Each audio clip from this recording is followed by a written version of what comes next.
کہ امام اعظم رحمۃ اللہ علیہ اتنے بڑے تاجر ہونے کے باوجود وہ ذخیرہ اندوز نہیں تھے. یہ نہیں کہ وہ مال جمع کر رہے تھے، ان کا بینک بیلنس تھا، کاروبار ان کا ساری زندگی رہا، آخر تک وہ تجارت ہی کرتے رہے.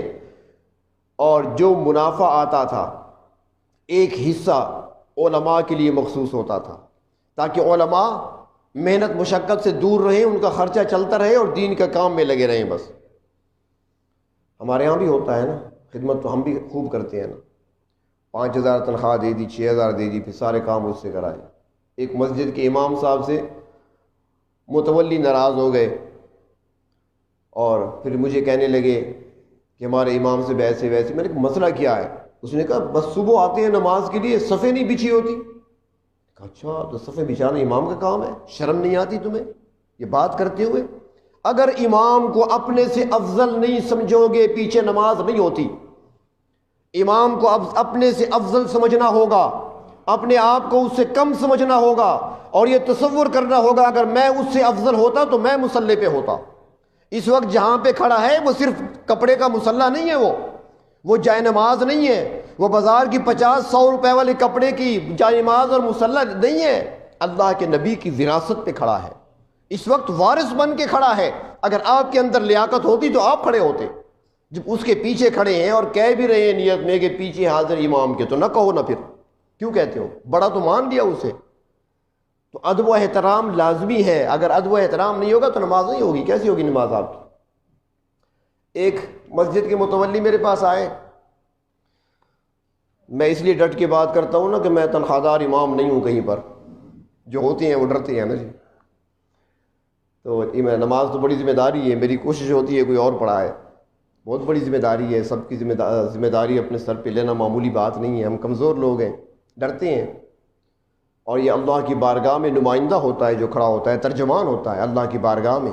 جس طرح ہم ملاقات کے لیے جائیں کہ وفد بنا کر ڈپٹی کمشنر سے ملنا ہو، گورنر سے ملنا ہو، وزیر اعلیٰ سے ملنا ہو، تو ایک کو اپنا ترجمان بناتے ہیں، نمائندہ بناتے ہیں، وہ ہم سب کی طرف سے بات کرتا ہے، گفتگو کرتا ہے. تو اس طریقے سے یہاں بھی ہماری طرف سے امام نمائندہ ہوتا ہے اللہ کی بارگاہ میں، اللہ کے دربار میں، اور ہم نے اس پر اعتماد کیا ہوتا ہے.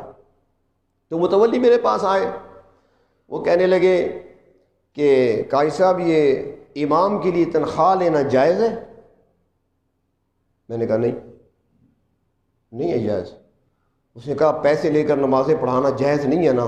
میں نے کہا نہیں. اس نے نئی مسجد بنائی تھی بیچارے نے، میں سمجھ گیا تھا اس کے مزاج کو کہ یہ کیا کہنا چاہتا ہے. اس نے کہا یہی تو میں کہتا ہوں، میری کوئی سنتا نہیں ہے. 2-4 باتیں ہوئیں. اس کے بعد جب وہ جانے لگا تو میں نے کہا ملک صاحب کہاں چلے بیٹھے نا، میری بات تو پوری نہیں سنے آپ. اس نے کہا بات کون سی؟ میں نے کہا امام کی بات پوچھی تھی آپ نے کہ امام کا تنخواہ لینا جائز ہے کہ نہیں. اس نے کہا ہاں آپ نے کہہ نہیں دیا کہ جائز نہیں ہے. میں نے کہا ٹھیک ہے اگلی بات تو سنیں. اس نے کہا جی بتائیں. میں نے کہا امام کی تنخواہ تو اس کے لیے جائز نہیں ہے، لیکن امام کی ضرورتیں پوری کرنا وہ آپ کے ذمے ہے. جو آپ کھائیں گے وہ اسے بھی کھلائیں گے، جو آپ کے بچے پہنیں گے وہ اس کے بچوں کو پہنائیں گے، جو آپ کی بھی ضرورتیں ہیں وہ ضرورتیں ساری اس کی پوری کریں گے، یہ تو آپ کے ذمے ہے. کہنے لگا پھر 5,000 تنخواہ ٹھیک نہیں؟ پھر میں نے کہا ابھی تو کہہ رہے تھے جائز ہے کہ نہ جائز ہے. کہنے لگا نہیں وہ تنخواہ ٹھیک ہے. ہمارا حال تو یہ بنا ہوا ہے. ایک ساتھی نے مجھ سے سوال کیا، اس نے کہا کراچی میں بڑے بڑے علماء ہیں، جید علماء ہیں، کتنی کتابیں لکھی ہیں انہوں نے، کتنا کام کیا دین کی خدمت کا، ہمارے ڈیرے میں کوئی کام نہیں ہو رہا، ہمارے مولوی ایسے بس کھا پی رہے ہیں، کوئی کام ہی نہیں کرتے. میں نے اس سے کہا بھائی بات سنو، یہاں بھی ہیرے پڑے ہیں. یہ اور بات ہے کہ آپ کے پاس قدر نہیں ہے، جب کوئی چلا جاتا ہے دنیا سے پھر قدر آتی ہے، پھر کہتے ہو بڑا اچھا آدمی تھا، بڑا صاحب علم تھا، اس کے اندر بڑا تقویٰ تھا. مرنے کے بعد تعریفیں کرتے ہو، زندگی میں تم نے کبھی نہیں کی کسی کی قدر. تو میں نے ان سے کہا کہ بھئی یہاں بھی ایسی بات نہیں، سب کچھ ہے، کتابیں لکھی جا سکتی ہیں. کراچی والوں نے ان کی ضروریات اپنے کھاتے میں ڈال دی ہیں، وہ ان کی ضرورتیں ساری اپنے ذمہ داری سے پوری کر رہے ہیں. یہاں تو آپ کا امام صاحب ہے، ظہر کی نماز پڑھائے گا، پھر وہ سائیکل پہ دوڑ لگائے گا، اس نے گیس خریدنی ہے، وہ گیس گھر پہنچائے گا، عصر کی نماز ہو گیا، پھر نماز کے لیے مسجد پہنچے گا، نماز پڑھائی، پھر دوڑ کر جائے گا، بچہ بیمار ہے ڈاکٹر کو دکھانا ہے، پھر وہاں سے مغرب کی نماز کے لیے آئے گا، پھر یہاں سے دوڑے گا کیونکہ تنخواہ تھوڑی ہے تو اسے ٹیوشن پڑھانی ہوتی ہے. میں نے کہا یہ حشر تم نے کر رکھا ہے اماموں کا، تو پھر کہاں کتاب لکھیں گے؟ میں نے کہا ان کو وسائل سارے دو اور پھر دیکھو کہ ہر ہفتے نئی کتاب آتی ہے کہ نہیں آتی. تو یہ کوئی مشکل کام نہیں ہے اہل علم کے لیے، لیکن ان کے لیے وسائل چاہیے، ذرائع چاہیے اور سکون چاہیے، اطمینان چاہیے، جو آج ان لوگوں کو حاصل نہیں ہے، جو ہم نے علماء کی قدر نہیں کی، قدردانی نہیں کی ہم نے۔